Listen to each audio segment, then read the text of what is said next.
tere, head vaatajad, kõigepealt suured vabandused, et ülekanne viibis, aga nagu me hakkame täna infohäiretest rääkima, siis olid häired ka meie ülekande alguses.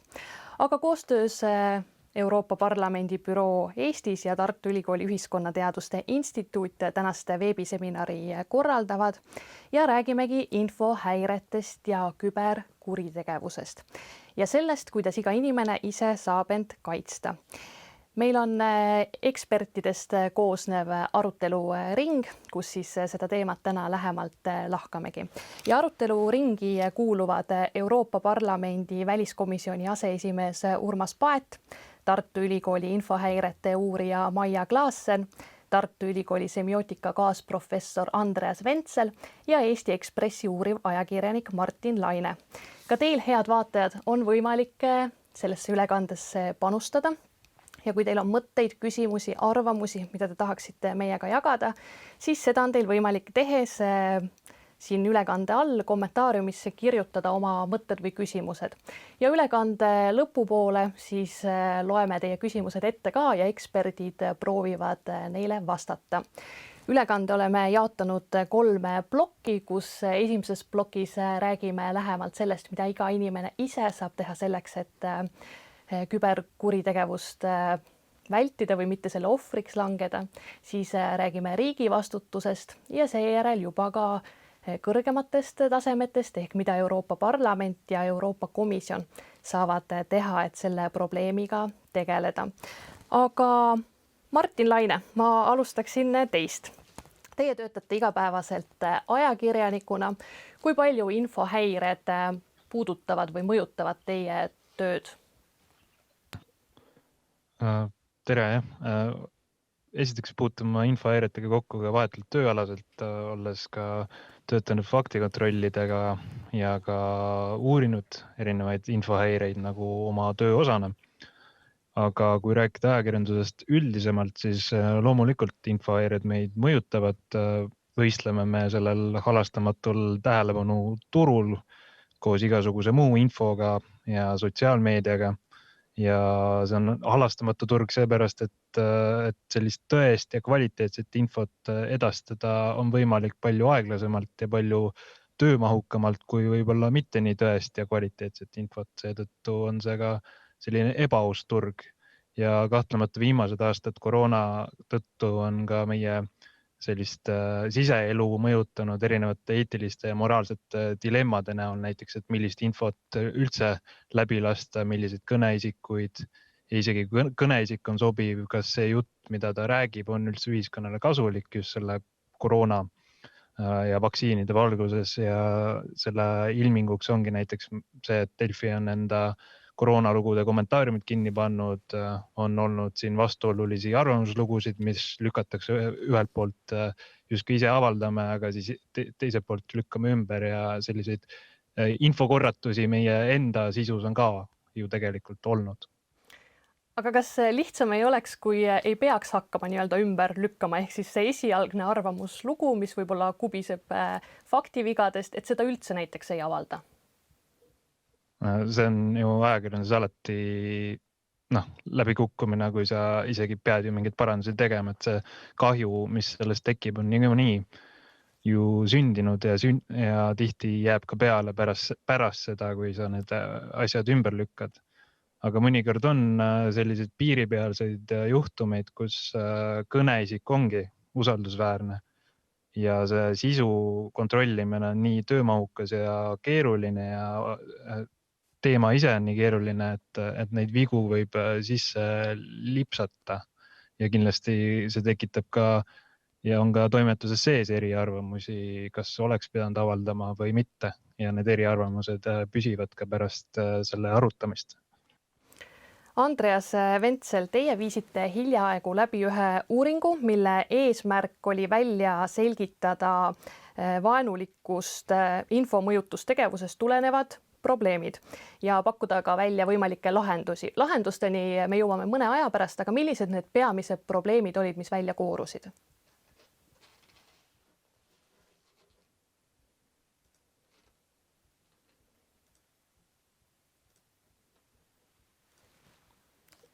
Teil on mute'i peal. sul on vist mikrofon. Kas nüüd on kuulda? Jah. Et suured tänud kutsumast ja et kõigepealt tutvustan, miks semiootika on üldse infomõõtustegevuse uuringutega seotud. Et me oleme selle Kaitseväe ühendatud õppeasutusega koostöös ja nüüd siis Eesti Kaitseväe Akadeemia koostöös teinud ja läbi viinud mitmeid projekte alates 2017. aastast, mis on keskendunud just enne kõike meie lähinaabri poolt tulenevale infomõõtustegevusele ehk siis Vene Föderatsioonist tulenevale infomõõtustegevusele. Uurisime 2017 siin Sapadi meediakajastust, kuidas võimendati seal teatud hirmutsenaariume, kuidas manipuleeriti arvudega, kuidas näidati seda õppust suuremana, kui ta tegelikult, väiksemana, kui ta tegelikult oli ja nii edasi. Ja praegu on meil käsile siis üks strateegiliste narratiivide uurimise alane projekt, kus me vaatame seda julgeoleku dilemma raamistikus, kus me siis vaatame, kuidas Venemaa strateegilised narratiivid, mille eesmärk on siis avalikus diplomaatias oma eesmärgide saavutamine, kuidas nad siis toimivad ja kuidas nad ühtlasi ka siis neid eesmärke läbi erinevate infokanalite ellu viivad. Aga see, millest teie nagu juttu alustasite, see oli projekt tõesti, mis me viisime läbi RITA 2 projekt või meetme raames. See oli eelmine aasta alustasime ja sel aastal siis lõpetasime, kus me siis ennekõike keskendusime väga kindlale sihtrühmale. Meie sihtrühm oli ajateenijad ja tegevväelased ja tegime siis selle sihtrühma sees väikse kvantitatiivuuringu koostöö siis Ühiskonnateaduste Instituudiga, kus me vaatasime neid probleemkohti, mis on ennekõike seotud, nagu Martin ütles siin, info üleküllusega ja muude mõjutusvõtetega. Ja sellest johtuvalt siis arendasime välja ühe veebiplatvormi nii-öelda prototüübi, mis siis püüdis nendele probleemidele siis tähelepanu heita ja või sellele me siis arendasime mõningad ülesanded, mis neid probleeme võiks ehk aidata nagu vähendada. Ja peamine probleem, nagu öeldud, jah, et kuidas me selekteerime informatsiooni, kuidas me vaatame mingid kanaleid rohkem või suhtume mingites kanalites rohkem usaldusväärsusega, kuidas seda usaldusväärsust on võimalik ka teatud semiootiliste vahenditega nii-öelda siis luua. Näiteks, et kas või see, et kui Vene meediakanalid viitavad, et nad kajastavad siis lääne meedia uudiseid või mingisuguseid lõike sealt, siis tuleb väga tähelepanelikult vaadata, kas nad teevad seda kogu uudise ulatuses või nad lihtsalt võtavad sealt mingi killu, mis sobivad nende jutupunktidega rohkem. Ja teine asi on see, et ega siis lääne meedia iseenesest ei ole alati kvaliteetne meedia, et ka siin on see moment, et lihtsalt märksõnad, ingliskeelsed märksõnad ja sellega ei taga, et tegemist üks kvaliteetse uudisega. Infokorratusega kipuvad kaasas käima ka vandenõuteooriad. Teie olete kirjutanud ka vandenõuteooriate peavoolustumisest. Mis see tähendab? Jah, siin oli nüüd üks rahvusvaheline projekt, kus me osalesime koos Mari-Liis Madissoniga ja selle raames see oli siis koosprojekt vandenõuteooriate võrdlev analüüs, kus siis olid haaratud enamik Euroopa riike, kestis 4 aastat ja selle raames me siis avaldasime avaldasime raamatu strateegilistest vandenõu narratiividest ja lähtusime jällegi sellest semiootilisest lähenemisest. Et oluline on, miks see semiootika on oluline, on see, et semiootiliste analüüsimeetoditega on võimalik uurida natuke laiemalt, kontekstitundlikumalt seda sihtauditooriumi kujundamist. See probleem on jälle sama, millest juba sai öeldud, et liiga palju informatsiooni. See, et mingi informatsioon saaks tähelepanu, see tähendab seda, et ta peab kuidagi väga selgelt kõnetama just seda segmenti sellest üldauditooriumist, mida tahetakse kõnetada ja strateegiliselt mõjutada. kas tekitada mingid rahvuslikku pinged ja mis iganes. On ju selge, et vene rahvusest inimesi või Eesti rahvusest inimesi tuleb kõnetada erineval viisil. Olgu siis need erinevate ajaloonarratiividega, erinevate märksõnadega, slängi kasutamisega, mis iganes. Et selle kaudu oli siis võimalik sellist semiootilist ja kvalitatiivset lähenemist nagu esile tuua, et näidata, kuidas see toimub siis läbi erinevate meediakanalite. Me seal ei keskendunud ainult Venemaa strateegilistele narratiividele, vaid nagu laiemas mõttes ka vandenõuteooriaid kasutatakse väga kenasti ja edukalt ka näiteks turunduses, et see on üks väga oluline trend praegu. Vandenõuteooriad on ju inimlikult ka väga huvitav teema. Urmas Paet, mis teie arvate?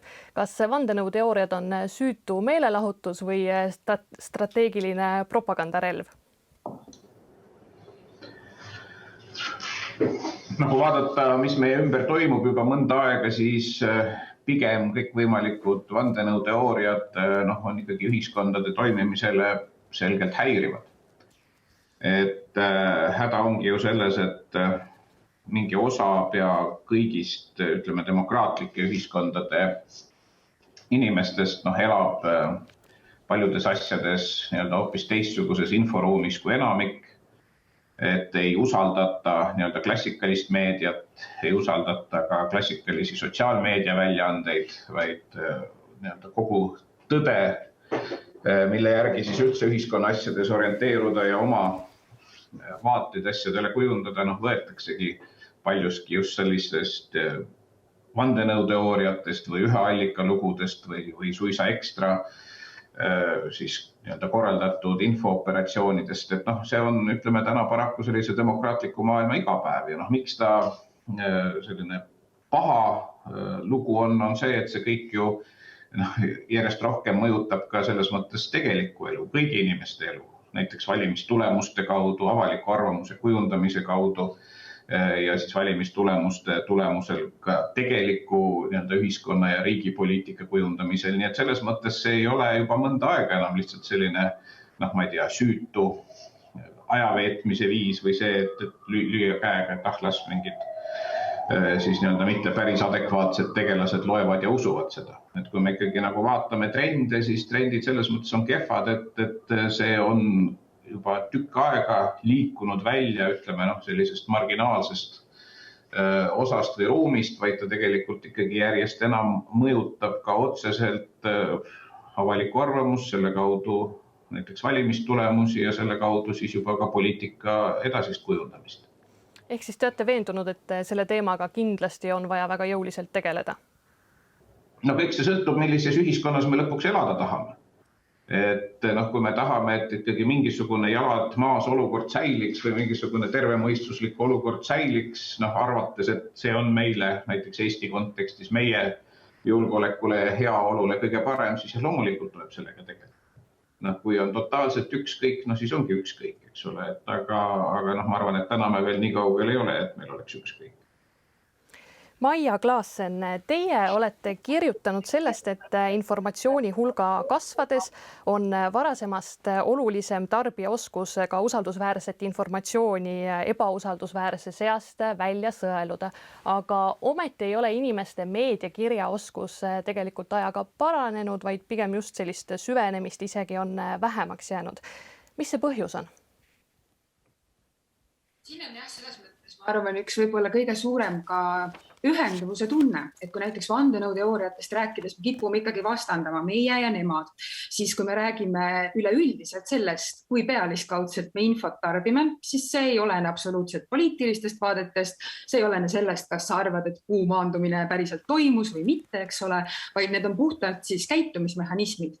Ja tõepoolest loogika on ju see, et kui infot tuleb järjest kogu aeg juurde, me scrollime järjest rohkem, peatume järjest vähem aega ühel postitusel või artiklil, siis kaob ju ära ka võimekus tegelikkuses seda kõike fakti kontrollida. Et mina ise ju õpetan inimesi, kuidas infot süstemaatiliselt ja kriitiliselt analüüsida ja sellest hoolimata ka mina ei suuda kõike, mida ma tarbin, fakti kontrollida. Mis tähendab seda, et tegelikkuses see suund, kuhu me peaksime liikuma, ei olegi mitte niivõrd see, et kõikidest peaksid saama Martin Lained ja muud imelised faktikontrollerid, vaid pigem see, et me õpiksime kriitilist mõtlemist oma igapäevategevustes tegevustes niimoodi taustal kogu aeg rakendama. Ja see on tõesti hetkel, ütleme siis, puudujääk. Kuidas on võimalik seda kriitilist mõtlemist iseseisvalt arendada? Seal on jah hästi palju tegemist ka sellega, et peab olema tahtmist. Et kui me mõtleme meedia ja info ja digipädevuste definitsioonile, siis ka seal on jutt ikkagi sellest, et sa oled võimestatud ja soovid, mis iganes tüüpi meedia tekstiga, olgu see siis sotsiaalmeedia või mingisugune õhtune uudisesaade, mis iganes, et sind huvitab see piisavalt, et kaasa mõelda ja taustal siis, eks ole, et meile tuletuseks kõigile vaatajatele, kriitiline mõtlemine ei tähenda ju seda, et me oleme kriitilised oma olemuselt, vaid see tähendab näiteks seda, et sa küsid küsimuse, kelle huvisid selline narratiiv võiks potentsiaalselt teenida või kellele on kasulik, et sellest olukorrast jäetakse selline mulje. Ehk siis see ei ole niivõrd seotud faktikontrolliga, kuivõrd sellega, et me võtame lisasekundi, et analüüsida ja korraks mõelda, mis on kontekst, mis siin taga toimub.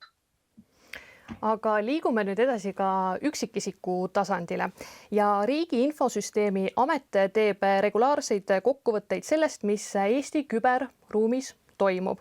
Ja eelmise aasta raportis oli välja toodud, et kuigi küberkurjategijad kasutasid koroonakriisi enda kasuks, siis Eestis tegelikult ei toonud see kaasa tavapärasest rohkem ega suurema mõjuga küberintsidente. Samas Euroopa Liidu küberturvalisuse amet leidis, et koroonakriisi esimese laine ajal kasvas küberkuritegevuse arv 667%. Urmas Paet, kuidas teile tundub, kas Eestis on siis olukord küberkuritegevusega päris hea võrreldes Euroopaga?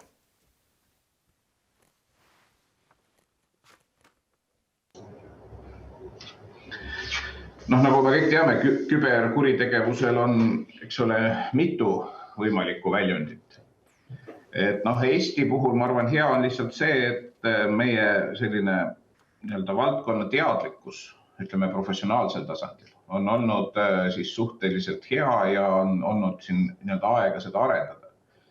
Euroopa konteksti, kui vaadata, eks ole, meie jaoks selline suur äratuskell ühiskonnale oli 2007, kui olid massiivsed küberrünnakud, mis siis kaasnesid poliitilise kriisiga Eesti-Vene suhetes. Et see oli selline äratuskell Eesti ühiskonnale ehk meie siis vastavatele ametiasutustele ja ka professionaalide ringkondadele selles valdkonnas ja tegelikult ka näide muule Euroopale. Nii et selles mõttes ei ole selline ülepaisutatud näide, vaid tegelikult nagu elus ikka midagi peab juhtuma, kahjuks midagi halba üldjuhul, enne kui hakatakse liigutama, eks ole. Ja selle küberjulgeoleku teadvustamisega täpselt nii läks. Kui tänast seisu vaadata, et siis on meil, ma peaksin nüüd sülitama 3 korda üle õla, eks ole, vana kooli kohaselt. Seni läinud selles mõttes suhteliselt hästi, et jah, tõepoolest Eesti ühiskonnas ei ole olnud eluliselt kriitiliste süsteemide vastu massilisi rünnakuid, mis oleks kuidagi reaalselt tõmmanud maha elutähtsad süsteemid. Et Euroopas on paraku jah küll ja küll näited, kus on rünnatud näiteks haiglaid, haiglate süsteeme, eks ole, mingisuguseid kriitilisi sideühendusi, pankade ühendusi, mis iganes. Ja mõnikord on need ka õnnestunud ja on olnud hea õnn ainult, et keegi pole elu kaotanud nendes, kui mingisugused elutähtsad süsteemid maha lähevad.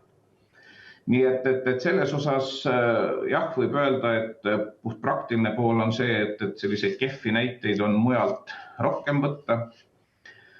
Aga see ei tähenda, et või kindlasti see ei tähenda seda, et see oleks koht, kus siis nüüd lihtsalt mõelda, et ei olegi midagi, ei juhtugi midagi. Et nagu me kõik teame, see on väga rahvusvaheline valdkond, see tähendab seda, et see võib juhtuda piltlikult öeldes täna. Lisaks see, et kuna klassikaks on juba saanud see, et kui toimub mingisugune füüsiline või ka poliitiline konflikt, et siis sellega kaasneb kohe ka aktiivsuse tõus küberrünnakute vallas ja me kõik teame, et praegu siin meie kandis üks konflikt kerib, eks ole, ehk siis see kõik, mis toimub Valgevene piiri peal ja kogu see pingestatus. Nii et selles mõttes valvel tuleb kogu aeg olla, kogu aeg tuleb püüda olla vähemalt pool sammu ees siis võimalikust ründajast. Aga nendel on rünnakutel on mitu aspekti, eks ole, et üks on see, et mingit elutähtsaid süsteeme üritatakse maha saada, aga seal on kõik võimalikke muid variante veel. ja näiteks Riigi Infosüsteemide Amet, kui ta viimase kvartali kokkuvõtte tegi, siis seal nad sedastasid, et kui me räägime eraisikutest, siis nende vastu suunatud finantspettused on Eestis tegelikult väga tõsine ja isegi kasvav probleem ja juurde on tulnud ka krüptorahadega seotud pettuskeemid ja amet prognoosib, et tegelikult neid pettuskeeme hakkab üha enam juurde tulema, ehk siis inimesed tegelikult varsti saavad seda võib-olla omal nahal tunnetada, kui nad juba ei ole tunnetanud, aga see tundub teema, millest tegelikult on ju hästi palju räägitud.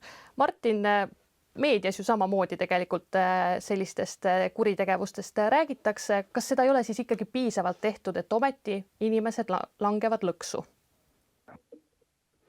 Sellest on palju räägitud, eriti vahepeal olid need eks ole need petukõned ja oli igal pool meedias oli täis neid absurdseid summasid, mis inimesed olid nõus välja käima interneti teel. See lihtsalt võib-olla näitab, et alati on need haavatavad inimesed nagu ühiskonnas olemas, et alati on keegi nagu kätte saada. Mis puudutab üldse statistikat Eesti kohta, siis Eestiga kipub olema ka see, et me oleme nii väike, et kui keegi suunab siia midagi, siis meie statistika hüppab automaatselt kohe väga kiiresti lakke. Et sellistest trendidest oleneb Eesti puhul väga palju ja see petukõnede laine lihtsalt meie venekeelse, kuna need kõned on vene keeles, siis nad on suunatud ka vene auditooriumile tihti või siis vähemalt kellelegi, kes saab vene keelest aru. Et see ka teeb selle nii-öelda sihtrühma selliseks eripäraseks, mis võib-olla näiteks Eesti meediaruumiga, auditooriumiga alati ei kattu, kuigi me tahaks, et kattuks, aga alati ei kattu. Ja selliseid haavatavaid inimesi on alati olemas, eriti veel, et sellega on konkreetselt seotud ka väga sellised erilised psühholoogilised meetmed, kuidas neid inimesi veendakse. Aga üleüldse küberturvalisus, ma arvan, et on väga palju ohte, väga palju potentsiaali, mida ei ole isegi veel praegu ära hakatud kurjategijate poolt kasutama. Et ma ei tea, kas või enda Gmaili või sotsiaalmeediakontode topeltautentimine ja muud trendid, mis võiksid olla igal ühel, et vaevalt, et väga paljudel tegelikult näiteks topeltautentimist või isegi kolmekordset autentimist, kui palju seda tegelikult ühiskonnas kasutatakse, et seda potentsiaali kasu lõigata on tegelikult palju rohkem, kui praegu isegi seda tehakse. Maia, kuidas sina selgitaksid seda, miks inimesed langevad taoliste pettuste ohvriks? Siin vaata, kui me mõtleme indiviidi tasandile küberkaitsevõimele, et siis jah, üks osa on see de facto küberkuritegevus, eks ole. Keegi üritab su kontolt saada kätte raha või petuskeemid või avad ise mõnele häkkerile lahkelt oma organisatsiooni keskse serveri, mis on kõik juba juhtunud, on ju. Aga teine ja palju tõenäolisem osa, mul ei ole siin andmeid, aga ma ütlen tunnetuslikult, et Eesti suuruses riigis tõenäolisem sellest, et keegi helistab sulle, üritab sult raha välja petta, on ikkagi tõenäoliselt see, et sa oled nii-öelda kasuliku idioodina kandnud edasi mõne välismõjutaja narratiive. Neid loomulikult mina ei ütle ka, et ainult mingid teatud riigid sellega tegeleksid ja samamoodi seal võib olla ju taga erinevaid motivatsioone, kes tahab, ma ei tea, raha teenida sellega, et lükkab üles mõne valeuudiste vabriku või siis kes lihtsalt tahab, ma ei tea, umbluuteaduse reklaamimisega midagi jällegi maha müüa.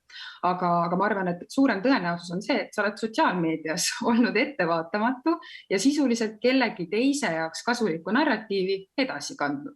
Ja minu arust see on see koht, millest ei räägita piisavalt. Et kui me mõtleme sellele, et mida indiviidi tasandil teha, et ennast küberkaitsta, siis me ei räägi tegelikult ainult seadmete, võrkude turvalisusest, vaid me räägime just ka sellest samast kriitilisest mõtlemisest, sellest, et sa analüüsid, kuidas sa infokeskkonnas käitud ja ei tee lollusi, mis võivad lõppeda sellega, et lõpuks, eks ole, on ühiskonna vastupanuvõime tervikuna halvatud. Ehk siis indiviidi tasandil küberkaitsmiseks üks väga oluline samm mitmetasandilise paroolikaitse juures on ikkagi see, et teha selgeks, mis on need vaenulikud narratiivid näiteks Eesti või Euroopa Liidu vastu, kelle huvesid nad võivad kanda ja kuidas siis reageerida ka siis, kui näed, et keegi teine jagab seda infot sotsiaalmeedias ja sina lihtsalt ei jaga edasi, vaid äkki uurid midagi, analüüsid, mõtled. Andreas, mida saab iga inimene ise ära teha selleks, et vastu seista informatsioonilisele mõjutustegevusele? Vot siin ongi küsimus, et nagu ka Maia juba eelmises vastuses ütles, et küsimus on ikkagi motivatsioonis.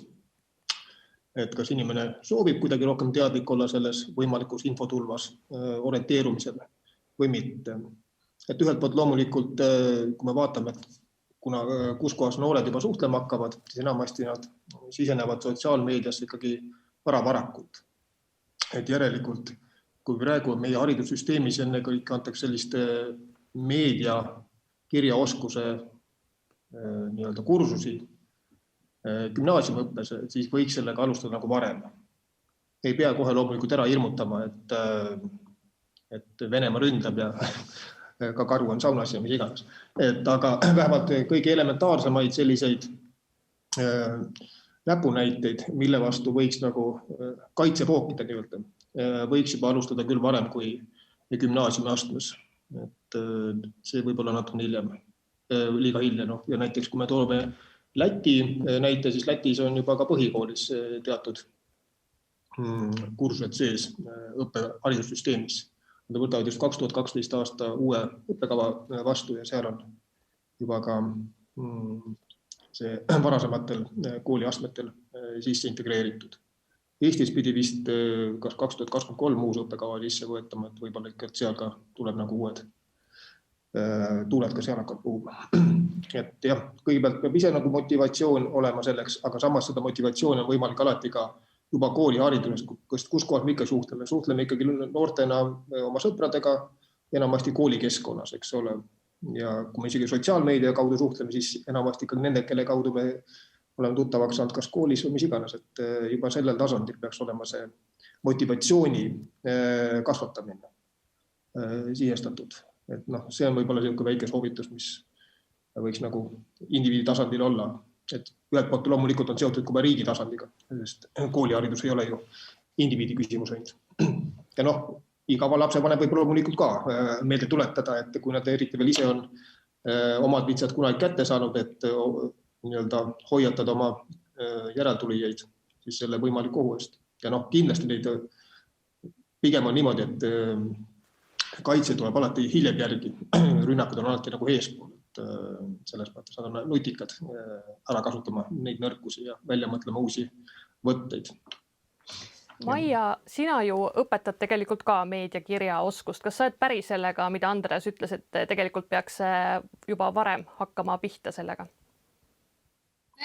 Absoluutselt. Meediapädevuste haridussüsteemis arendamine on oluline. Mina isiklikult arvan, et see on aegunud mõtteviis, et me oleme sellest rongist juba maha jäänud. Kui me räägime ulatuslikust informatsiooni manipulatsiooni operatsioonidest ühiskonnas, siis mida see aitab, et 20 aasta pärast on meil supermeediatargad nagu noored? Mitte väga midagi, mina arvan. Ehk siis tegelikkuses ja üks põhjus ka, miks minu arust see tänane vestlus on väga oluline, on see, et me peame liikuma edasi sellest mõtteviisist, et meediapädevused ja digipädevused ja infopädevused peaks üldharidussüsteemis 12. klassiks mingil tasemel olema.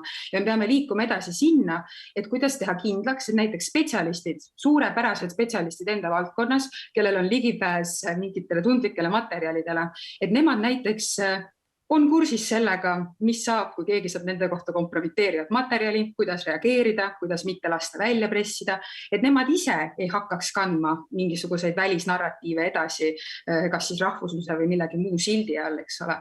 Et minu arust nagu see lahendus, et teeme haridussüsteemiga midagi on väga hea, aga see on hiljaks jäänud ja liiga vähe. Ja seetõttu minu arust see infojulgeoleku käsitlemine või ühe olulise osana üleüldiselt nii siseriiklikust kui ka NATO riikide julgeolekust on väga oluline. Küll aga ma loodan, et siin härra Paet saab kindlasti ka rohkem rääkida, et praeguse seisuga ikkagi me oleme kõvasti just nimelt nendest mõjutajatest ja hübriidrünnaku organiseerijatest siis maha jäänud mitu sammu, eks ole. Ja samamoodi selle kõik keerulisemaks see, et hoolimata meie suurest soovist reguleerida, ka Zuckerberg on meist kogu aeg samm ees, eks ole. Ehk siis see vastupanu peab minu arvates hõlmama rohkem valdkondi kui haridus ja peab olema interdistsiplinaarne ja prioriteetne, piisavalt prioriteetne, et sinna eraldada mitte enam 5-kohaliseid summasid per riik, eks ole, vaid 7-kohalisi. Urmas Paet, kuidas on, kas me oleme siis juba hiljaks jäänud? No, me oleme kogu aeg hiljaks jäänud, aga küsimus on see, et ega see ei tähenda, et siis tuleks nagu loobuda üldse sel teemal tegutsemisest. Et lihtsalt ma toon meil selle eelnevate juttude peale selle võrdluse, et Eestis täna teatavasti 16-aastaselt saab minna valima ehk tegema tähtsaid poliitilisi valikuid vähemalt siis oma kodukoha kontekstis ja 18-aastaselt siis ka parlamendi kontekstis. Ja samas kui siis ütleme seda, mis on teadliku otsuse tegemiseks, ma arvan ikkagi vajalik ka valimistel on see, et sa üldiselt saad nagu aru, kuidas asjad käivad, sealhulgas infomaailmas ja mis on need riskid ja mida võib-olla kohe esimese hooga kõik ei tasu uskuda. Nii et selles osas ma arvan, et edukaks või senisest paremaks toimetulekuks tänapäeva infoühiskonnas muidugi. Adekvaatne koolitus, mida varem ta algab koolis, seda parem, kuigi reaalselt praegu vaadates seda olukorda, siis ma muidugi ei kujuta ette, kust peaksid väga lühikese aja jooksul tulema kõik need adekvaatsed õpetajad sinna koolidesse seda kõike õpetama.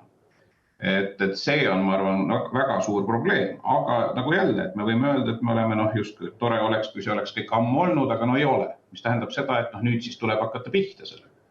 Et tegelikult õpetajate koolitamine üldse selleks asjaks, see on veel omaette väga suur asi ja see on ju ka, me kõik teame, ajas väga kiiresti areneb valdkond.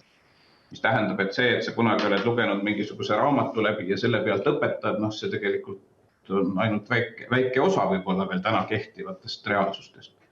Nii et see kriitiline pool muidugi on ka õpetajate küsimus, et kui ka koolides ütleme sellist meedia või inforuumi õpet sisse viia, siis on ka küsimus, et mis on nende õpetajate pädevus, kust neid võtta, kes neid jälle omakorda on võimeline koolitama. Nii et see on terve suur hulk asju. Aga ma arvan selleks, et meie selline ühiskondlik olemine nagu muutuks veel kvaliteetsemaks ja käiks kaasas kõigi nende arengute ja riskidega, mis selles meie moodsas maailmas on, siis see muidugi oleks väga tervitatav. Ja sama muidugi ju puudutab ka vanemat elanikkonda, eks ole. Mitte ainult kooliõpilastega on teatud mõttes kõige lihtsam seda teha, kuna nad lihtsalt peavad seal koolis käima, eks ole, ja saab seda korraldada kõige lihtsamini. Aga ütleme, kui me räägime ka ülikoolidest näiteks, eks ole. Et ülikoolides need, kes on selle eriala valinud, need midagi saavad, aga kõik ülejäänud saavad tähtsa akadeemilise kõrghariduse, aga nad pärast seda päris eluga infoühiskonnas kui hästi valvasti toime tulevad. Et ka tegelikult ülikooli tasandil peaks see samamoodi olema isegi minu meelest kohustuslik selleks, kui me tahame, et meil on kõrgelt haritud inimene lõpetab ülikooli, et siis ta võiks ka orienteeruda kogu selles infomaailmas. Aga kõik inimesed ei käi ülikoolis. Mis nende inimestega teha? Need, kes ei käi, ühesõnaga kõigis teistes koolides, mida ei nimetata ülikool, aga ütleme vanematega, kes enam üldse kuskil koolis ei käi. Selles mõttes on muidugi keerulisem ja mingid klassikud on ju ka öelnud, et teatud east alates polegi võimalik inimest enam eriti ümber kujundada või ümber õpetada. Aga mis nendega teha, ega siis võimalusi iseenesest on ju erinevaid. Küsimus on see, et kus see veduri koht on. Ideaalne võiks olla, et need vedurid on ikkagi ka ülikoolid ja mingisugused nende juures olevad instituudid. Ma arvan, meil on ka Eestis järjest rohkem piisavalt näiteks edumeelseid organisatsioone, töökollektiive. Ei ole ju ka mingi küsimus, et teha sellel teemal, mis ju puudutab kõiki inimesi ja nende edukat toimetulekut igapäevaelus. Läheneda näiteks ka, töökohtade kaudu, suurte asutuste kaudu, teha seal aeg-ajalt mõni loeng.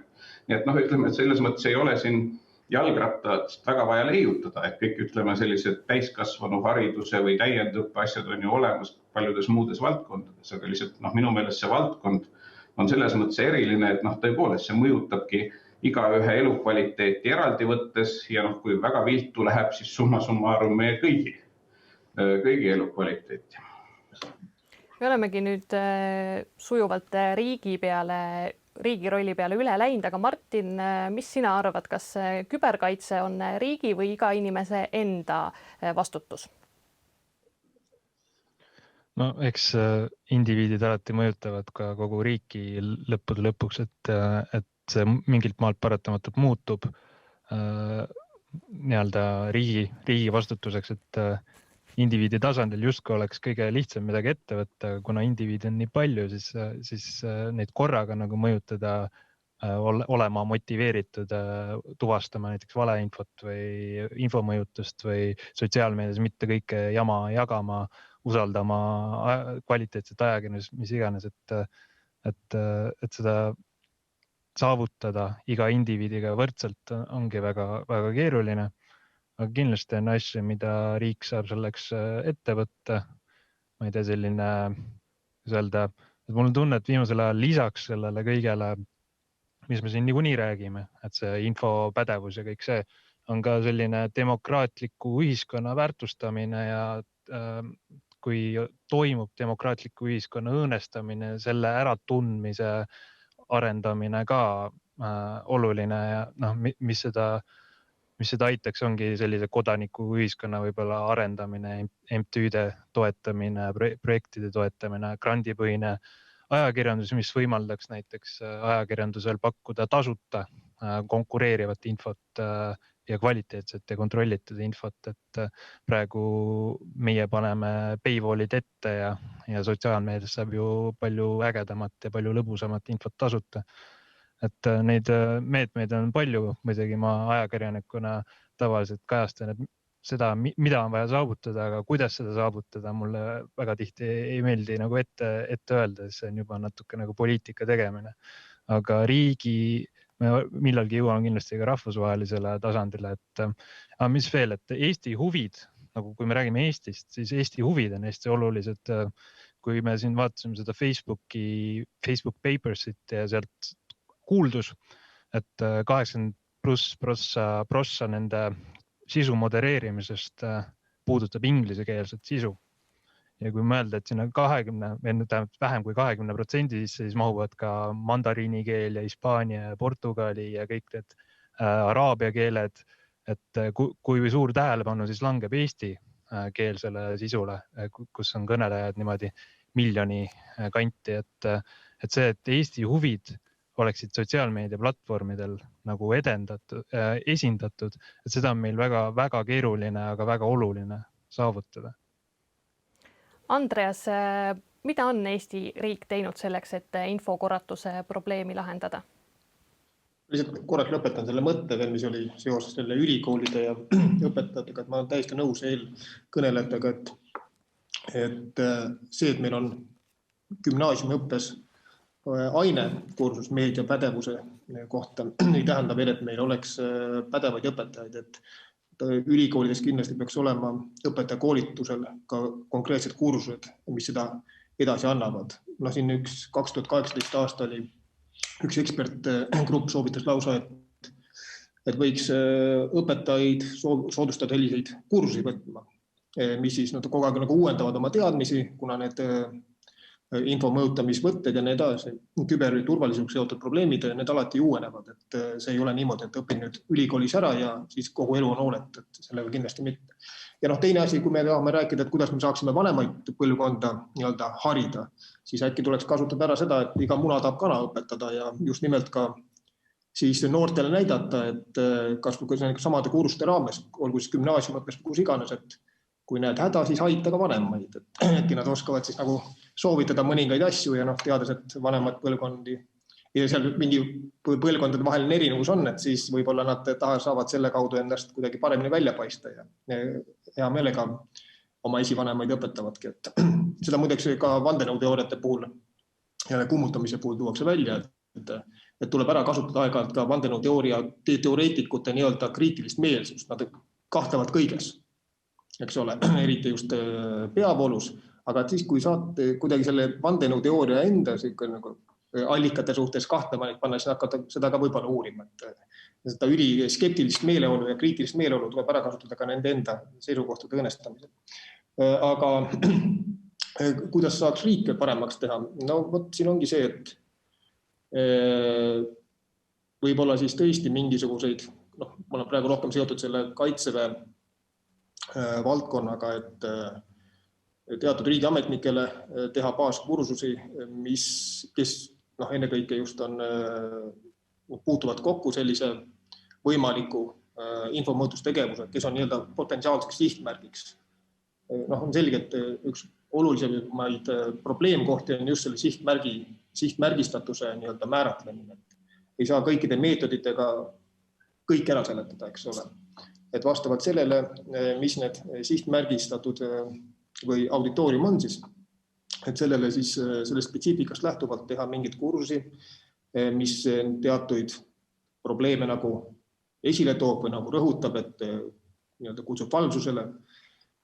Täpselt samuti, kui me tegime selle RITA projekti õpiplatvormi, siis me ka ikkagi väga selgelt ju püüdsime seda sihtmärki ehk siis ajateenijaid ja tegevväelasi vaadata just, et mis on, kuidas võiksid vaenulik infotegevus just neid sihtrühmana nii-öelda rünnata.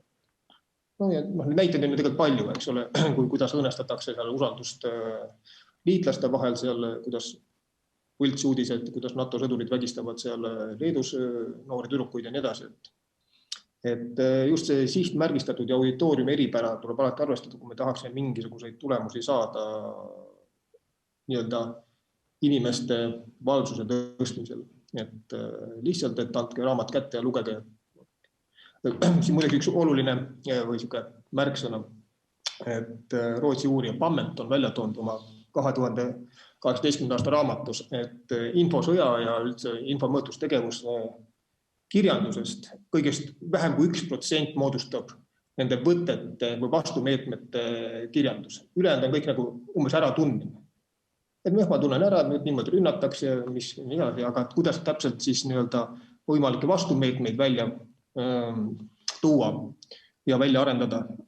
Et selle kohta on suht vähe veel kirjandust ja ühe probleemina toobki välja, et enamasti see kirjandus on just selline üldine, et võiks olla nagu just sihtmärgist johtuvalt vaadata seda. Et ei ole võimalik kõiki nii-öelda valeuudiseid ja valeuudis on kõige triviaalsem, eks ole. Martin teab, see tuleb faktikontrolliga välja, aga see ei tähenda, et see oleks ainukene, mis informatsiooni nii-öelda vorm, eks ole. Kallutatud informatsioon ja sellised polariseeruvad informatsioonid, need ei ole ju tegelikult otseselt valed, vaid nad suunavad meid tõlgendama maailma sellisel viisil, nagu see mõjutaja tahab, et see on olulisem. Et tuleb vaadata seda auditooriumi eripära just.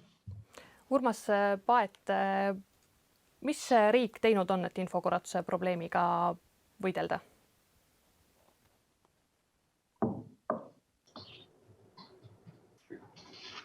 No mul on otseselt raske öelda, sest ma ei ole Eesti riigiteenistuses nüüd viimased 7 aastat olnud, et ma saan nii-öelda kaudse mulje pealt öelda, et ma ei ole selle süsteemi ju sees olnud, et täpselt öelda, aga no mis ta on teinud, et eks ma olen täheldanud siiski, et haridussüsteemis, eks ole, mingisugused modifikatsioonid on olnud, eks ole, tundidel, nii et näiteks ühiskonnaõpetusõpetajad ikkagi on oma programmides ka neid teemasid käsitlevad. Ma ei oska öelda, kui süsteemne see on, eks ole, või kui põhjalik. Midagi nagu selles osas on.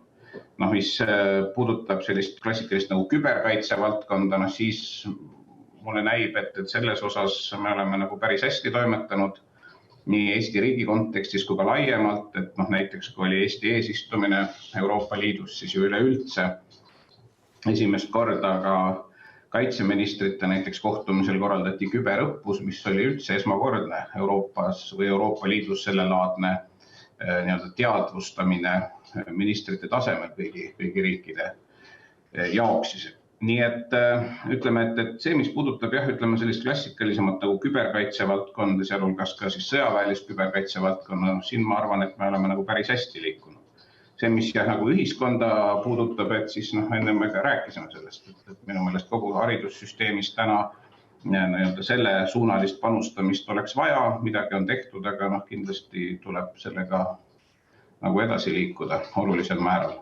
Ja see ongi see, et kui palju me tegelikult nagu üldse tahame, et riik nagu topiks oma nina, ütleme sellistesse igapäevastesse asjadesse, eks ole. Et see ka omakorda alati ei pruugi olla, see võib olla kõik õige, eks ole, aga jälle see võib tekkida omakorda kahtlusi ja paranoiasid, et miks nüüd nagu riik, eks ole, üritab öelda, mis on õige või vale. Et see pigem on, lootus sureb viimasena, aga see pigem on, ütleme, sellise ka kvaliteetajakirjanduse ja ütleme ka ülikoolide, selle valdkonna inimeste nagu asi, eks ole, läbi meedia pöörata ühele või teisele aspektile tähelepanu, ehk selline nii-öelda normaalne ühiskonna diskussioon ja selle kaudu harimine peab käima, aga siin ma ei näe väga, et nüüd riik saaks nagu seda teha, sest siin tekivad hoopis vabas ühiskonnas nii-öelda siis uued küsimärgid, mis võib-olla ei aita nagu eesmärgi saavutamisele üldse kaasa. 2018. aastal pälvis Euroopa kuriteoennetuse projekti auhinna Põltsamaa ühisgümnaasium ja selle auhinna nad said selle eest, et nad viisid läbi küberkaitseõppe projekti ja Põltsamaa üldhariduskool oli üldsegi Eestis esimene, kes 2015. aastal sellise või üldse alustas küberkaitse õpetamisega koolis. Maia, oled sa kuulnud sellest nende projektist ja mis sa arvad sellest? Ei ole kuulnud, aga ma ei käi ka enam koolis, et selles mõttes on ilmselt ei ole ma ka täielik sihtrühm. Jah, ma olen selles mõttes, mulle tunduvad need koolide algatused alati väga toredad, ma löön paljudes ise kaasa. Kui mina alustasin ajakirjanduse õpinguid, siis mina ja mu kaaslased olime ühed neist, kes siis, kui valimisiga langetati, hakkasid käima 16–18-aastastele tegemas poliitilise propaganda töötubasid, et nad oskaksid seda ära tunda ja et nagu see teadlikkus üldiselt tõuseks. Aga ma jään selles mõttes enda juurde, et kuigi üldhariduskoolides tegutsemine on oluline, et siis ma ütleksin, et probleemistik hetkel ei ole selle ümber, et me arvame, et noored ei kasva üles paremate teadmistega. Küsimus on täpselt selles, et kui meil on, eks ole, vanuses X kuni Y kodanikud, kes ei kavatse minna täiendkoolitustele, kellele ilmselgelt töö juurest seda ka kuidagi peale sundida ei saa, eks ole, et kust tuleb see nende puhul siis see tahtmine. Et ma ütleksin siis võib-olla nii, et selliseid algatusi oleks vaja üleriigiliselt erinevatele vanuserühmadele ja väga lihtsasti ligipääsetavas vormis. Aga praegu need siis ei ole ligipääsetavas vormis? Meedia- ja infopädevuste projektid Eestis on enamjaolt hetkel projektipõhised, mis tähendab siis seda, et mingeid pikaajalisi algatusi väga ei ole. Meil teevad ülikoolid omavahel koostööd, meil teevad MTÜ-d omavahel koostööd, väga tubli ja ütleme, viljakas suhe on kindlasti ka HTM-i ja Riigikantseleiga. Aga siin nagu üks asi on, eks ole, see, et me räägime kõik, et see on oluline ja teine asi on see, et me teeme 10 aastaks strateegilise plaani, mis ei sõltu sellest, kuidas poliitiline tsükkel vahetub. Ja siin ma isegi ei teeskle, et ma suudaksin kuidagi seda ette öelda, kuidas poliitilisest tsüklist hoolimata siis mingeid selliseid suuri agendasid ellu viia. Aga ma arvan, et see on midagi, mida nagu võiks kaaluda. Ja kui me räägime üldse siin sellest indiviidi ja riigi või siis ütleme rahvusvahelise üldsuse tasandist, siis ma toon hästi, kuulsin seda ise üsna küüniline näide. Et omal ajal, eks ole, oli palju suurem probleem ööklubides joogi sisse millegi panemine. Miks? Sellepärast, et ei olnud regulatsiooni, sellepärast, et indiviidi tasandil ei olnud teadlikkust ja sellepärast, et ei olnud ka, eks ole, siis karistusi ei sellele, kes paneb midagi joogi sisse ega ka ööklubi omanikule. Kui me toome nüüd selle näite, eks ole, infomanipulatsioonide või korratuse juurde, siis indiviidi vastutus piirdubki tegelikult sellega, et ta peab olema teadlik. Kui keegi on sind sihtmärgiks võtnud, siis peab olema võimalik neid mingisuguse kokkuleppe alusel siis karistada.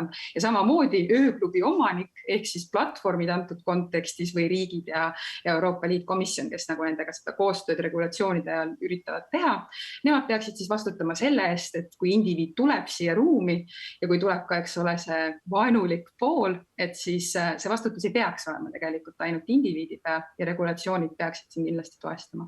Ehk siis kõige paremini ikkagi mõjub selline karistamise meetod? Jah, see on hästi palju nagu erinevat tagasisidet saanud ja kindlasti meil ei ole enam aega süveneda sellesse, kust läheb siis piir sõnavabaduse ja selle üle, eks ole, et sa hakkad tõesti kellelegi juba kahju tegema.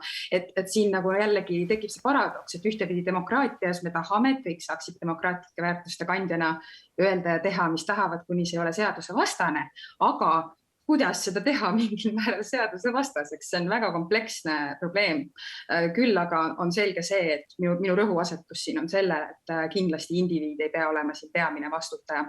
Platvormid on see, kus enamik sellisest narratiividest hetkel mõjuvad, meedia kannab oma vastutust ja regulatsioonide tegijad kannavad oma vastutust.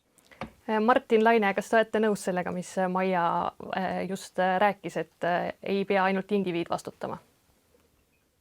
Jah, eriti veel, et kui siin on viimasel ajal räägitud, kuidas Facebooki näitel jälle, ma esiteks mainin ära, et tegelikult ju Facebooki on maailmas regioone, kus Facebook on täiesti olematu ja seal on need sama probleemid, mis meil mujalgi, aga siis, kui Facebookis konkreetsemalt rääkida, siis ju hiljuti on sellest väga palju räägitud, et nad on olulistel ajahetkedel eelistanud kasumit sellele, mis on õige, eks ole. Ja kuidas panna siis Facebook, maailma üks võimsamaid korporatsioone, vastutama selle eest, et nad teeksid seda, mis on õige. Ja nüüd ongi valikud, et kas siis nagu keelata mingid konkreetsed tegevused ära, mis on nagu, arutatakse vist midagi, kuidas nagu Facebook tohiks inimesi üldse näiteks reklaamiga targetida ja mis andmed nende kohta koguda ja nii edasi. Aga sellega on see probleem, et me tihti, nad isegi ja meie ise ei mõista, mis on mingisuguse, ma ei tea, arengu või käitumisviisi tulemus. Näiteks selgus, et see angry emotikon, mida saab postituste alla panna, et see põhjustas selliste postituste teistest viraalsema leviku ja kuna angry emotikon on tihti seotud mingi agressiivse, vägivaldse või polariseeriva sisuga, hakkas selle angry emotikoni tõttu siis levima väga ebameeldiv sisu Facebookis. Et sellised ootamatud tagajärgi on kõik nurgad täis. Ja ma arvan, et üks lahendus on Facebooki sundida olema läbipaistev, ehk siis luua see sotsiaalne surve, et nad teeksid teinekord õigeid valikuid. Ehk siis Facebook peaks hakkama väga avatult jagama, kuidas töötavad nende erinevad mootorid, kuidas töötavad nende erinevad koodijupikesed, mis nad on kirjutanud, millist infot inimeste kohta kogutakse ja see info peab jõudma ka väga paljude inimesteni, et nad ise teaksid seda, millist infot Facebook nende kohta kogub või kuidas ta neid targetib mingisuguste reklaamidega. Et selline sotsiaalne surve, ma arvan, et on võimalik väga edukalt tekitada, kui keegi vähegi viitsib. Urmas Paet, kuidas teile tundub, kas on võimalik sellistele suurtele korporatsioonidele nagu Facebook sellist survet tekitada?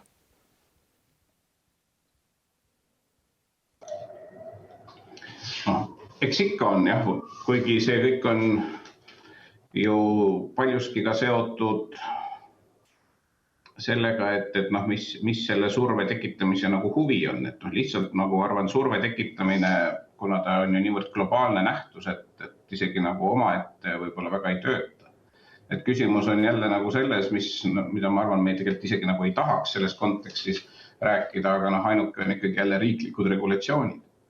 Et see, et sul kuskil on mingid huvigrupid, kes pole rahul sealsete algoritmide või mingite asjadega, eks neil ikka on, aga kuna tegemist on niivõrd võimsa ja globaalse nähtusega, siis ma arvan, et lihtsalt ei pääse mõjule, eks ole.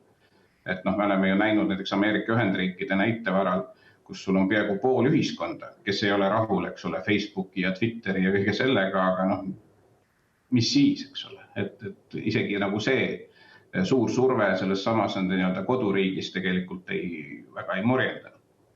Et ainuke jah, et kui millega siis seda kuidagi sundida või korraldada on ainult selline riiklik lähenemine, aga siin jälle, kuna ta on globaalne nähtus, eks ole, et siis kui üks riik midagi teeb, eks ole, mida siis teevad või ei tee ülejäänud, lõppude lõpuks kiiresti kindlasti seal tõusetub kohe diskussioon jälle, et kas näiteks vabades ühiskondades üldse riik peaks sellesse sekkuma, et see omakorda jälle ei piiraks, eks ole, ligipääsu mingile sisule või sõnavabadusele.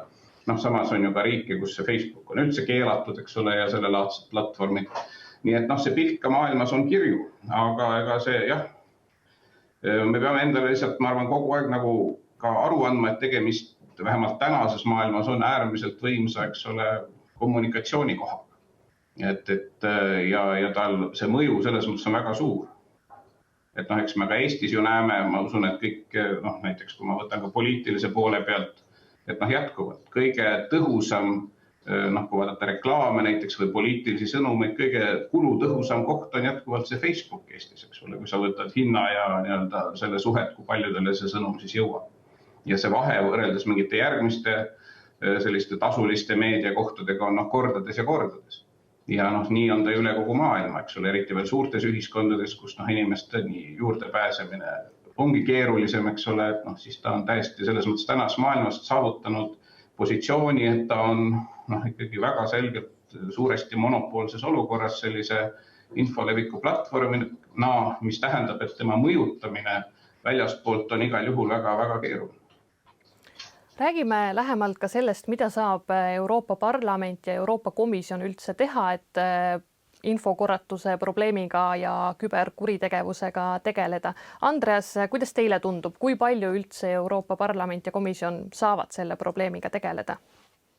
No vähemalt erinevate direktiivide või mingi dokumentide põhjal nad pidevalt seda justkui artikuleerivad, et nad rõhutavad, et see koostöö on vajalik, et peaks rohkem nagu erinevad riigid, erinevad asutused omavahel, institutsioonid omavahel siis seda koostööd tegema, et seda esiteks ohuteadlikkust tõsta laiemalt, kui me lähtume ikkagi sellisest laiapindsest kaitsestrateegiast, eks ole, millest ka tegelikult Eesti kaitsestrateegia justkui peaks lähtuma. Et siis selle teadlikkuse tõst kodaniku hulgas ja usalduse tõstmine, mis on minu arust praegu eriti problemaatiline, mitte ainult Eesti riiklike struktuuride vastu, vaid ka Euroopa Liidu struktuuride vastu ja NATO struktuuride vastu. Et see ju eeldaks nagu sellist kompleksset lähenemist. Kas see nüüd ka kuidagi reaalseteks poliitikateks, mida ellu viiakse, läheb, et see on nüüd ise küsimus, et ma just enne seda lugesin siin läbi ühe kokkuvõtte, mis mulle saadeti Marta poolt, et seal oli palju just selliseid ilusaid sõnu, ilusaid ideid, aga kas see nüüd ka päriselt niimoodi edasi läheb, et see on nüüd ise küsimus. Mulle tundub, et ka praegu me vaatame siin mis Valgevene ja Poola piiri peal toimub, et sellist ühtset tegevust ei ole ikkagi sellisel viisil, mis võib-olla võiks olla ka näiteks infokajastuses, selle sündmuse infokajastuses. Martin, millisena sulle tundub Euroopa Liidu küberkaitsevõime? Nii suur küsimus. Küberkaitsevõime. Et viimasel ajal tundub mulle, et see Euroopa Liidu direktiivide ja üldse sellise suuna näitamise roll üleüldse on väga päevakajaline teema nagu absoluutselt igas valdkonnas. Et millist eeskuju Euroopa Liit peaks andma ka kogu maailmale, aga üldse oma ka liikmesriikidele. Et võib-olla see, et kuidas hoolimata nendest direktiivides need ka päriselt nagu nendes liikmesriikides jõustada on olnud nagu probleemiks, kui me räägime näiteks infokorratusest, siis vihakõne direktiivid võiks ka ju selle alla minna ja Eestis me teame, kuidas sellega olukord on. Meil on liikmesriike, kes on veel kriitilisemad Euroopa Liidu suhtes ja võib-olla see ühtsus, mida ka teatud diktaatorid üritavad parasjagu ära kasutada, see ühtsuse kriis ja see pidev demokraatia kriis on see, mis ilmselt ka meie kübervõimekust ja koostööd mõjutab negatiivses suunas, et see selline ühtsus või õigemini selle puudumine, ma arvan, et on praegusel ajahetkel suurim väljakutse Euroopa Liidu jaoks. Maia, oled sa nõus sellega, et ühtsust ei ole? Nii ja naa. Mulle jällegi tundub, et tegelikult arvestades, kui palju sellel teemal võiks vaielda absoluutselt igas võimalikus otsustusorganis, on üsna hästi jõutud ühistele arusaamadele. Esimesed desinfoga seonduvad juhised tegelikult lepiti kokku 2017. Ja kui me vaatame nagu ajalist raamistikku, on väga hästi hakkama saadud. Ja ikkagi liigub ka rahapadasid selle nimel, et seda olukorda tasakaalustada. Et näiteks European Digital Media Observatory süsteem, kus siis on üks juht Edmo ja palju väikeseid, kuhu üritasime ka meie Baltikumiga kandideerida. Et selliseid asju luuakse ja tehakse. Iseasi on see, et kõigi nende tegevuste juures hetkeseisuga ei räägita kuigi palju mõjude mõõtmisest, mis on ka arusaadav, sest kui näiteks on läinud palju projektirahasid välja, et koolitada 15 kaupa õpetajad, siis kas keegi tahab lõpuks teada, et võib-olla me kulutasime liiga palju raha liiga väikse mõjuga asjale. Et võib-olla see ühtsus võiks praegu tulla sellest, et kui Tõsi, varem oligi asjalik üritada nii-öelda igasse suunda tulistada ja vaadata, et äkki saab kuhugi pihta, et ehk oleks nüüd uue ajajärgu mõte jõuda ühtsele kokkuleppele, mis võiks olla üldse nende tegevuste mõju, kuidas me mõõdame seda, et kas need suured rahastushoovad on siis viinud meid nagu mõnusama infokeskkonnani või mitte ja kuidas me eesmärgistame selle põhjal järgmiseid tegevusi. Urmas Paet, teie esitasite hiljuti kübervõimekuse raporti ja seal on öeldud, et tuleb luua Euroopa Liidu küberüksuse, mis kindlustaks valdkondade ülese teabevahetuse. Olge hea, seletage lahti, mida te olete mõelnud selle all? Ja no see kõik vajabki väga põhjalikku seletamist, kui ma siin kuulasin ka eelnevaid sõnavõtte. Et kuidas Euroopa Liit üldse toimib, tuleme selle juurde. Euroopa Liit tervikuna, sealhulgas Euroopa Komisjon saavad teha neid asju, mida liikmesriigid on otsustanud, et antakse Euroopa Komisjonile teha või Euroopa Liidule tervikuna. Küberkaitset nähakse jätkuvalt osana kaitsepoliitikast. Kaitsepoliitika Euroopa Liidus on liikmesriikide pädevus. Ehk kui me võtame täiesti õiguslikus plaanis, siis Euroopa Liidul tervikuna ja selle täitevorganil ehk Euroopa Komisjonil õiguslikku pädevust küberjulgeolekuga, küberkaitsega tegeleda ei ole. Ja siin suur osa probleemist on. Hoolimata sellest on ikkagi viimastel aastatel siiski õnnestunud ka Euroopa Liidu tasemel ühiseid poliitikaid, mis küberkaitset puudutavad, ikkagi hakata siiski teostama ja ka see ettepanek, mida te nimetasite, on selles võtmes. Sest mis asi on efektiivne küberkaitse? Paljuski see on see, et sul on informatsioon, sa õpid kogemustest, sa saad kiiresti kätte info ükskõik kust kohast Euroopast, et on mingisugused intsidendid toimumas või kavandatakse, et sa suudad nagu ühiselt ja kiiresti sellele reageerida. Nii et kui me võtame terve mõistuse seisukohast, siis loomulikult küberkaitse valdkond, kuna ta on nii rahvusvaheline, ta peaks olema Euroopa Liidu pädevus. Aga ta ei ole, sest liikmesriigid kiivalt siiamaani ju kõiki kaitseasju hoiavad oma pädevuses ja ei ole leppinud kokku, et see võiks olla Euroopa Liidu ühispädevus. Nii et selles mõttes, see puudutab ka mingeid teisi elualasid, aga sellest me praegu ei räägi, et tihti me kuulemegi sellist väga kergekäelist kriitikat, et miks Euroopa Liit seda ei tee ja miks ta on aeglane ja nii edasi. Aga see ongi see, et tegelikult võiks seda süveneda. Et on valdkondi, mis on Euroopa Liidu pädevus, kus Euroopa Liit tervikuna saab teha ja kus siis saab ka talle ette heita, miks ta ei tee, on asju, mis ei ole. Kaitsepoliitika, sealhulgas küberkaitse, nagu ma ütlesin, on liikmesriikide pädevus. Ja selles osas on see murrang, ma väidan siiski nagu olemuslikult toimunud, sest ma olin ka eelmises parlamendi koosseisus sarnase raporti raportöör ja siis oli, ütleme, mis ta oli 4 aastat tagasi. Et siis oli olukord ikka väga hull. Siis ikkagi oli ju terve rida valitsusi, kus Euroopa Liidu riikides, kus nad ei saanud üldse aru, millest jutt käib, et mis küberkaitse, eks ole.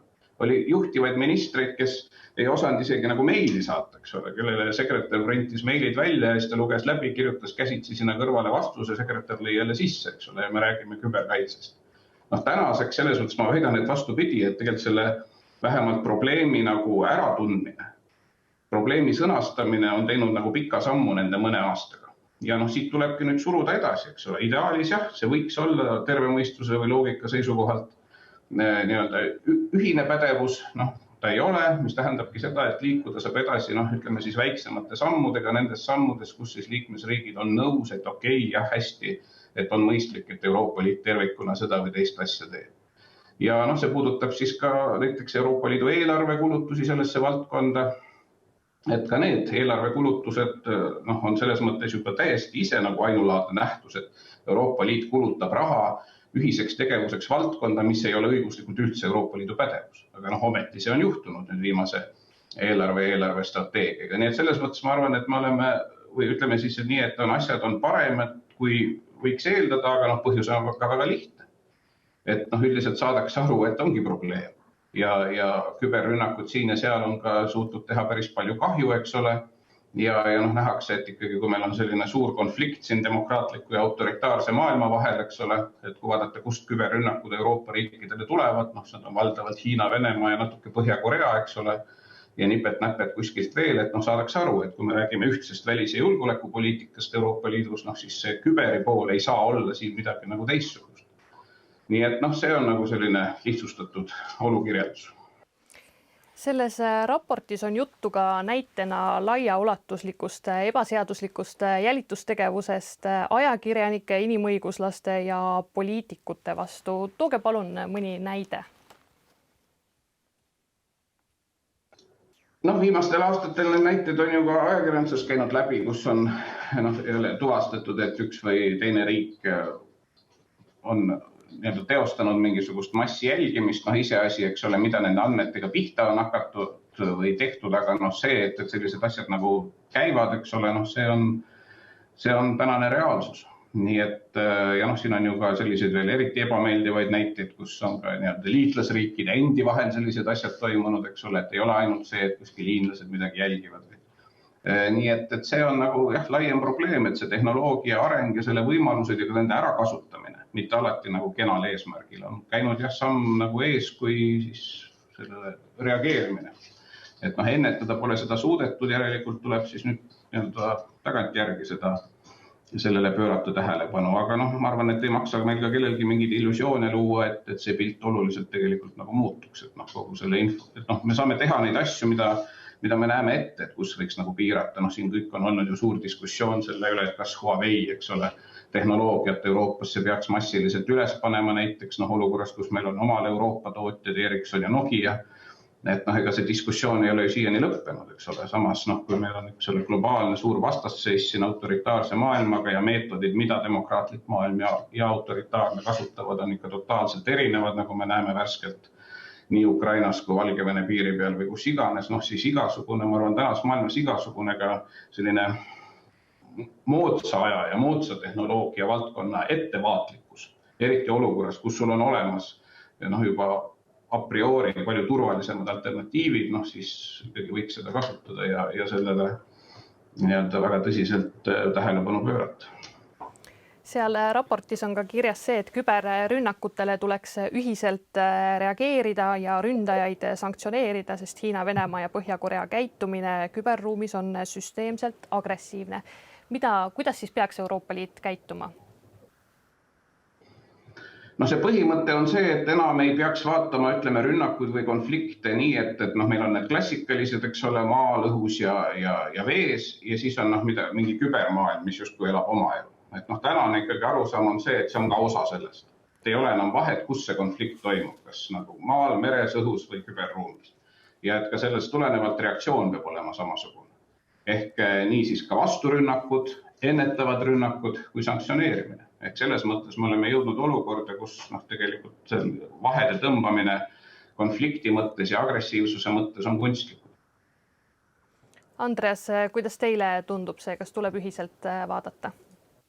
Absoluutselt, ma olen sellega täiesti nõus, aga ma ei ole kindel, et seda kogu aeg alati tehaksegi, sest ikkagi on erinevad arusaamid, mis selle küberrünnaku alla läheb ja mis käis praegu, kes hübriidrünnak Valgevenes on siis nagu sõjaline rünnak siis Euroopa Liidu vastu või mitte, et siin ju erinevad liikmesriigid on täiesti aru, et liikmesriigidel ongi oma kaitsepoliitikas autonoomsus, aga on selge, et kui me ei jõua kokkuleppele teatud sõnavara kasutamises ja ma olin just eelmine aasta ühe magistritöö juhendaja, Johannes Poltri tegi magistritöö strateegilise kommunikatsiooni probleemidest Balti riikides ja suur väärtus selle tööl on just see, et ta intervjueeris erinevaid inimesi, kes sellega juhtivatel kohtadel tegeleb nendes 3 Balti riikides. Ja tõesti, üks probleemidest on ka juba see, et kas või siin samas 3 Balti riigi vahel defineeritakse erinevaid mõisted, mis on olulised, et üldse valdkonnast rääkima hakata, et üldse mingi kommunikatsioon võiks edukaks osutuda, defineeritakse erineval viisil. Ka see on selline probleem, mida peaks ennem, kui me ühiseid poliitikaid tegelema hakkame, kuidagi lahti rääkima, et kas me ikkagi räägime ühest asjast üldse. See on see moment, et kindlasti ma olen nõus sellega, et see peaks olema ühise, rohkem nagu Euroopa Liidu valdkonna, ühisotsustuse valdkonna all, et siis on võimalik ka paremaid meetmeid, vastumeetmeid rakendada, et vastasel korral vist ei õnnestu sellele survele seal edukalt vastu hakata. Maia, sina oled ju teinud teiste Balti riikidega ka koostööd. Kas oled täheldanud ka seda, et isegi mõistetest ei saada tihtipeale samamoodi aru? Ma arvan, et ütleme, et probleemi rõhuasetus, eks ole, on erinev. Et ühtepidi on ju võimalik mõelda ka meie ajaloolise kogemuse põhjal nii, et näete, meil siin Baltikumis on hübriidoht, eks ole, suur kuri karu, kes siis ühtlasi on väga osav informatsiooniline mõjustaja. Ja teine viis sama olukorda vaadata on nii, et meil ülemaailmselt on infokeskkonnaga selged probleemid, meil on selged augud pädevustes ja selgelt on vaja midagi kõik koos ette võtta ja see ei ole mitte niivõrd siis sellisel juhul, eks ole, seotud välispoliitikaga, vaid rohkem seotud just nimelt pädevuste arendamisega, mis on vajalikud tänapäeva maailmas ellu jäämiseks. Et siin nagu jällegi võib küsida, eks ole, et mis siis lahendus on, kas me koolitame kõik ära, kas me räägime kõikidele võimalikult palju välispoliitilist konteksti, millega paljuski psühholoogiline kaitse strateegiline kommunikatsioon juba tegutseb, või siis ikkagi meil on, ma ei tea, selleks, et alla laadida sotsiaalmeedia platvormi, sa pead vastama 5 küsimusele, kus sa ütled, et sa tead, et siin võidakse manipuleerida, sa tead, et kui sa ei süvene, sa võid olla ise kogemata kellegi manipulatsioonil abiks, eks ole, ja nii edasi. Et siin jah, rõhuasetus selle, et kas meie probleem on konkreetselt siis ikkagi seotud geopoliitilise asukoha, ajaloo ja kõige selle kaasas käivaga või meie probleem on seotud infokeskkonna kui sellisega ja sellega, et evolutsiooniliselt meie kodanikud ei ole suutnud kohaneda ja siin tulevad need erinevused sisse. Aga meie vaatajad on ka meile küsimusi saatnud ja kui kellelgi on veel mõttes mõni küsimus, millele ta kindlasti tahaks ekspertide käest vastust saada, siis võite selle ülekande alla kommentaariumisse kirjutada ja me leiame siis neile ühiselt vastused. Aga näiteks üks küsimus kõlab järgmiselt. Kas ei või olla, et vandenõuteoreetikud võtavad küberkaitse alast koolitust kui ebausaldusväärset riiklikku propagandat ja tuleks mõelda palju radikaalsemalt, näiteks karistada Facebooki, kui valeinfo levikut ei piirata? Kes tunneb, et ta tahaks sellele küsimusele vastata? No mulle meeldib enda hääle kõla, nii et ma võin vastata. Tegelikkuses härra Paet juba rääkis ka sellest päris põhjalikult, et kui me vaatame näiteks Facebooki käivet versus Euroopa Liidu liikmesriikide käived ja nii edasi, et mis meie nagu see jõujoon siin peaks olema, et kui Facebook ütleb, et selge, siis Euroopa Liit lahkuge, kui teile ei meeldi, on ju, et mis see lahendus siis on, kas me oleme valmis sellest ilma jääma, et võib-olla siin nagu läbirääkimisteks need jõupositsioonid on veidi ikkagi paigast ära, aga sellega olen küll nõus, et tõepoolest ka praegu näiteks juba on näha, kui Eestis üritatakse välja töötada meedia infopädevuste valget paberit, ehk siis niisugust alget, eks ole, mille põhjalt hakata tegema strateegilist tegevuskava. Meil samuti vastavalt siis sellele, kuidas Euroopa Liidust on direktiivid tulnud, on üritatud ju veebruarist juba muuta meediateenuste seadust ja selle kõige ümber käivad paljuski vaidlused samadel põhjustel, et mina ei ole nõus sellega, et ainult vandenõuteoreetikud arvavad, et see on liigne sekkumine. Ma arvan, et väga suur rühm inimesi on neid, kes ütlevad, et see on riigi õigustest üleastumine, eks ole. Ja see tähendab siis ikkagi seda, et see lahendus minu arvates vähemalt ei saa olla ainult karistamine ja nagu ka näha, see lahterdamine väga hästi ei ole just toiminud selleks, et kõigi info- ja meediapädevusi tõsta. Ma arvan, et me peaksime mõtlema natukene rohkem kastist välja kui lihtsalt see, et piitsa kõigile, kes natukenegi pahandust teevad. Järgmine küsimus on Urmas Paatile ja see tegelikult on juba läbi käinud ka, aga vastame siis uuesti. Kas küberkaitsepädevus peaks liikuma Euroopa Liidu pädevuseks, mida see muudaks? Jah, minu meelest peaks, sest see lihtsalt on mõistlik, kuna tegemist on väga selgelt rahvusvahelise probleemiga, mida ma olen siin umbes 2 korda öelnud. Aga mida see muudakski seda, et see kogu selle info haldamine, info analüüsimine, valmistumine, ka suhtlemine väljaspool Euroopa Liitu, sest tegelikult seda infot peaks vahetama ka kõikvõimalike teiste meiega samas väärtusruumis olevate riikidega, näiteks Aasiast on see Jaapan või Lõuna-Korea või ka Taiwan näiteks, vaadates just Hiina käitumist näiteks Aasias, siis ma arvan, et Euroopale kuluksid ära need õppetunnid, mida täna Hiina juba küberruumis teeb näiteks oma demokraatlike Aasia naabrite vastu. aga selleks on vaja ka usaldusvõrgustikku, eks ole, siis väljaspool Euroopa Liitu meiega samameelsete riikidega ja seda igal juhul on nagu mõistlik ja parem teha, kui siin Euroopa Liit toimetab tervikuna, mitte see, et iga riik, kes siis üritab või ei ürita midagi kahepoolselt ajada. Nii et jah, et lihtsalt see on selline minu meelest mõistlikkuse ja efektiivsuse küsimus. Nii on. Aga meie ülekande aeg hakkab õige pea läbi saama. Lõpetuseks ma palun, et te kõik tooksite välja mõne mõtte või tähelepaneku, mida meie kuulajad ja vaatajad võiksite tänasest arutelust kaasa võtta. Andreas, alustame teist. Kui ma räägin nüüd enda perspektiivi, siis loomulikult ma pean enda korra saba liputama. Et rõhutan seda, nagu ma ennegi ütlesin, et kui me räägime vastumeetmete kujundamisest, siis me peame ennekõike vaatama mitte konkreetselt neid spetsiifilisi tehnikaid või vale informatsiooni vastu. See kõik, see faktikontroll on hea selles mõttes. Loomulikult ma ei taha öelda, et seda ei peaks tegema. Aga ennekõike just vaadata, kuidas mingisuguseid sihtauditooriumi kogu sellest võimalikust auditooriumist, eks ole, kõnetatakse, mis konkreetseid eesmärke tahetakse seal saavutada just nimelt selles sihtrühmas. Ja kas meil on võimalik sellele sihtrühmale siis ka võimalikke vastumeetmeid pakkuda, nii-öelda vastavalt sellele, kui me oleme selle tuvastanud, ka konkreetseid soovitusi teha, mis aitaks just sellel konkreetsel sihtrühmal vastu seista sellele võimalikule inforünnakule. Ja kui me räägime siin ikkagi Eesti kultuuri või sellest ruumist, siis meid ei ole nüüd nii palju ka, et me ei suudaks seda teha. Nüüd on küsimus see, kas me tahame seda teha sellisel viisil, et vaadata, kuidas näiteks etnilisi pingeid siin mingites rühmades suurendatakse, kuidas suurendatakse usaldamatust. Vandenõuteooriad ei ole mitte usaldamatuse põhjus, vaid pigem on see sümptom sellest usaldamatus riiklike institutsioonide või ekspertteadmise vastu on loomulikult enne vandenõuteooriaid juba, mis on nüüd levima hakanud siin eriti just selle koroonaga seoses levinud juba langustrendis ammu enne seda, eks ole, et 2000 aastate keskpaigast juba. Et selles mõttes vandenõuteooriad küll kõik aitavad seda, võimendavad seda protsessi, aga sellele ei saa taandada nüüd, et need, kes on vandenõuteoreetikud koroona suhtes, et need on selle usalduse tekitanud nii-öelda riiklike struktuuride vastu ja professionaalse meedia vastu. See on ikkagi natukene komplekselt probleem. See oli siis minu. Ja Martin, mida teie annaksite kuulajatele, vaatajatele kaasa tänasest arutelust? Ma olen päris palju sellistel paneelidel juba osalenud ja olen igal ühel neist tõdenud, et see teema, mida me siin arutame, on minu meelest eksistentsiaalne probleem demokraatiale. Ehk siis see on väga oluline. See võib osutuda kõige olulisemaks küsimuseks üldse.